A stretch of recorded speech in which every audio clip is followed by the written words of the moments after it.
Assalamualaikum and good afternoon to each and everyone, especially to our instructor who assigned this topic, the contemporary word. My name is Amera Ulangkaya and my assigned topic is all about the North American Free Trade Agreements or NAFTA. The North American Free Trade Agreement or the NAFTA.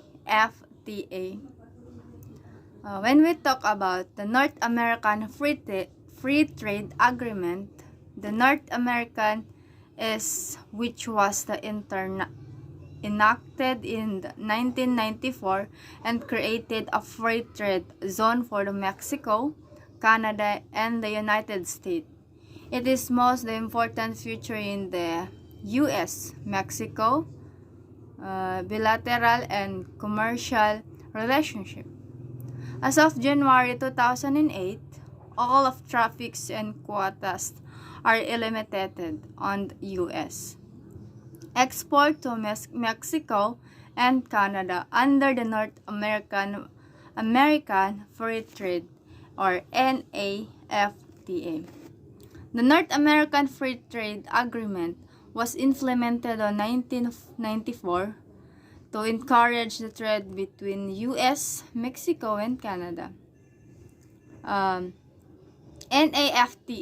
FTA rather, reduced or eliminated traffic on imports and export between the three participating countries, creating a just free trade zone. So, in order to having a communication between the three countries, or in order to having a export and import, so this NAFTA or North American Free Trade is they will help to those countries that they mention it.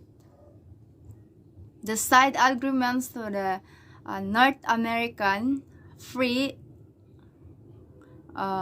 Trade Agreement aim to establish high common standards in workplace safety, labor rights, and the environmental protection to prevent businesses from relocating to our countries to exploit lower wages or looser regulations.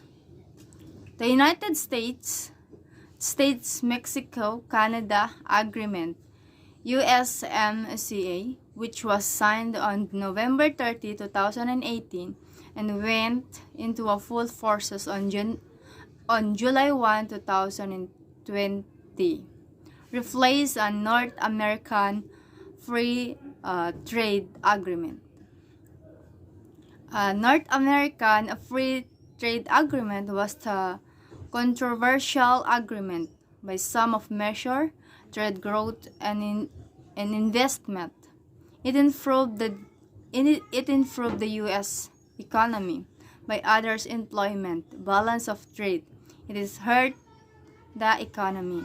Understanding the North America or Free Trade Agreement purpose was to encourage economic activity among the North American three major economic powers, Canada, the U.S., and Mexico.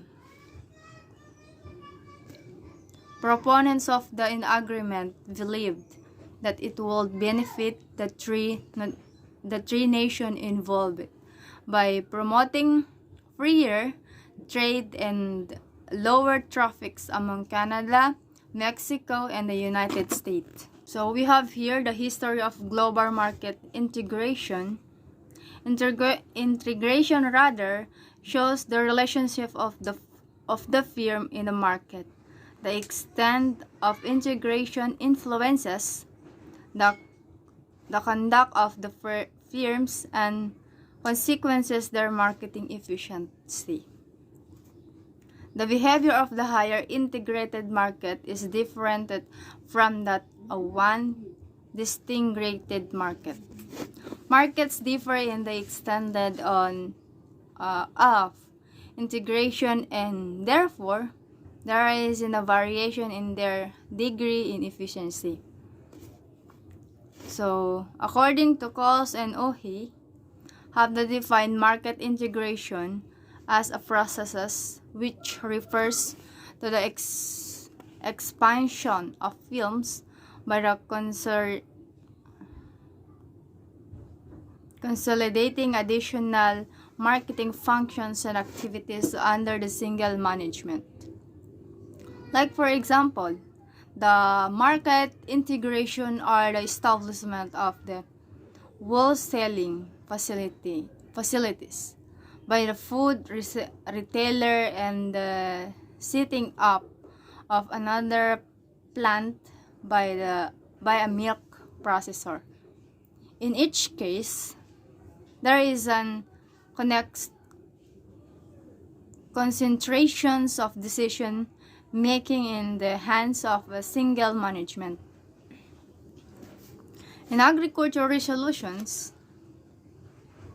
agriculture is when farming techniques drastically improve within a relatively short period of time.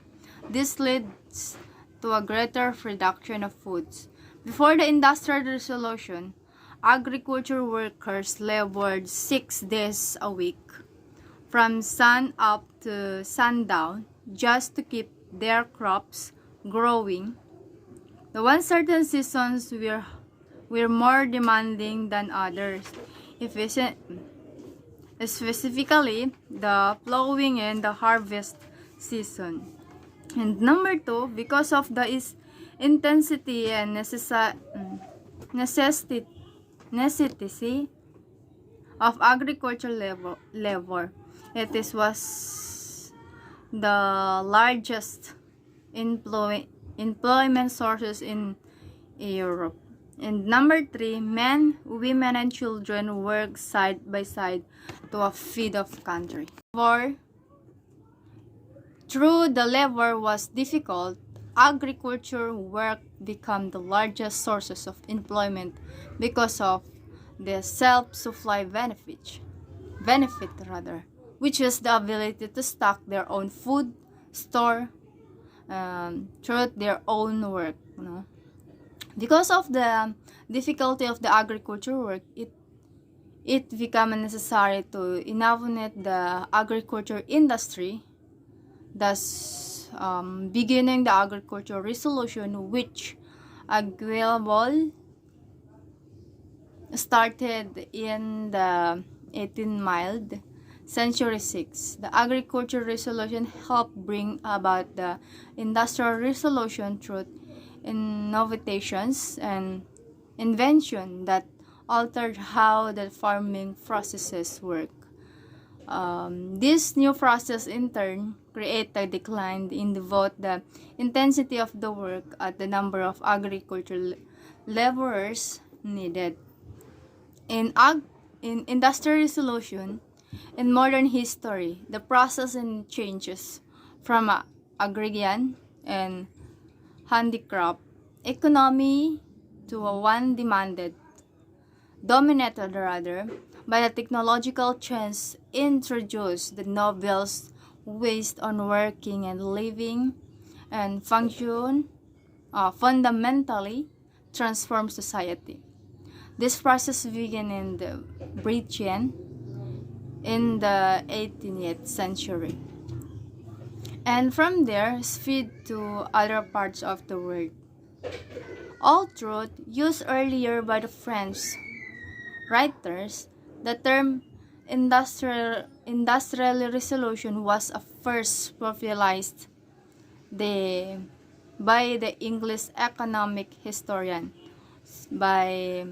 He said, or he discovered, or he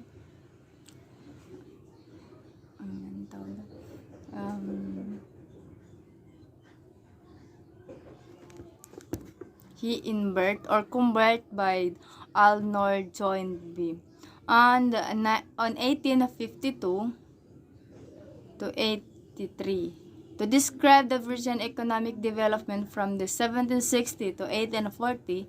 Since Toynbee's time, the term has been more broadly applied as the process of economic setting. This explains why some areas such as the China and the India did not begin their first industrial revolution until the 20th century, whilst others, such as the United States and Western Europe, began undergoing second industrial revolutions by the late 19th century.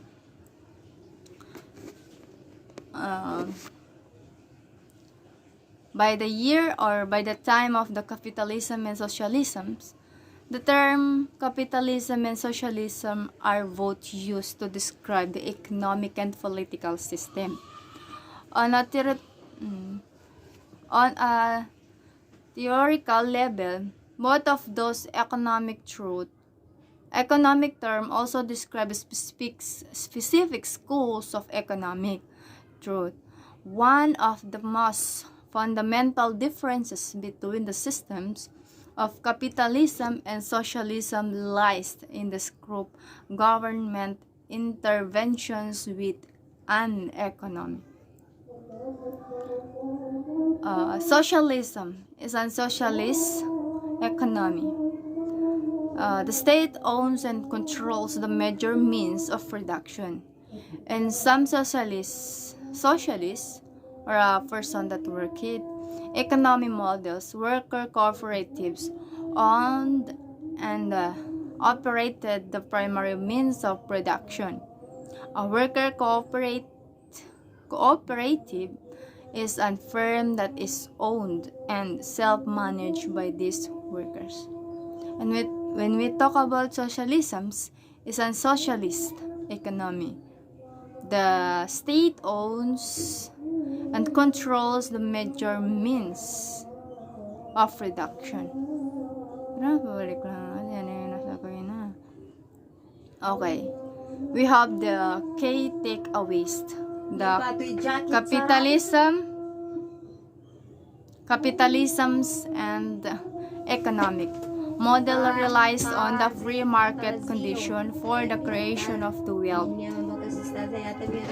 The production of goods and services based on the supply and demand in the general market. In a socialist economic model, the production of goods and services is either partially or fully regulated by the government. This is referred to as a central planning, and the economic structure that is created is known as the planned economy or command economy. Most countries are mixed economies, falling somewhere on the spectrum between the pure capitalism. That's all, and thank you for listening, also the watching.